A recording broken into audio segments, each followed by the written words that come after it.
Chicken తెచ్చుకొని తింటారు. నాకైతే మస్తు తినబుద్ధి అవుతుంది. ఏమనుకోక్షర్లే, ఇగో కొసేపు గీ మంట కాడ ఇగో గీ కోడి కప్పుకొని పోయి ఇంటికాడ కోసుకొని వండుతా. ఇగో మా కాడ నిప్పు లేదు, అందుకే వచ్చిన. అట్లేం లేదు అక్క, సరే కాల్చుకొని పో. మరి మొగుడా ఇంటి చుట్టుపక్కల అందరూ చికెన్ వండుకుంటారు, అన్ని వండుకుంటారు. వాసన వస్తా అంటే నా పానం అంత గందరగోళం అవుతుంది. నేను రోజు వచ్చి పచ్చట తిని తిని ఆటకొస్తుంది. నువ్వు ఏం చేస్తావో తెలియదు. చికెన్ కూర రేపో ఇవాళ ఆదివారం అయ్యి అవుల మొక్క పొడ నా పానం గుంజుతాంది. నాలుక సప్పగిల పడ్డది. దొంగ సచ్చినాడ నువ్వు చేయబట్టి. పెండ్లికి ముందు మంచిగా మా అవ్వగారింటి కాడ రోజు తినేది. నేను వేసుకున్న కాంచెలు నాకు ఏ సుఖం లేదు. అబ్బో చికెన్ తినబుద్ధి అవుతుంది.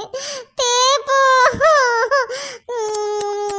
చికెన్ కూర ముక్కలేంది, నాకు ముద్ద దిగుతలేదు. ఆ పచ్చడి పాడుపడ్డ పచ్చడితో నేను ఎన్ని రోజులు ఇయ్యాల. ఆదివారం అయ్యే చుట్టుపక్కల కౌసు కూర వాసన ఘోరంగా వస్తుంది. నా పానం అంతా అల్లకల్లం అవుతుంది. పో ముక్కలేందే ముద్ద దిగది. ఇలా ఆదివారం కదా, ఏం కూర తెచ్చుకున్నారు? పచ్చటనా ఏంది? కొంపదీసి ఏం కూర? కామెంట్ చేయండి. దీని కింద లాంగ్ వీడియో ఇచ్చిన దోస్తులు ఖచ్చితంగా చూడండి.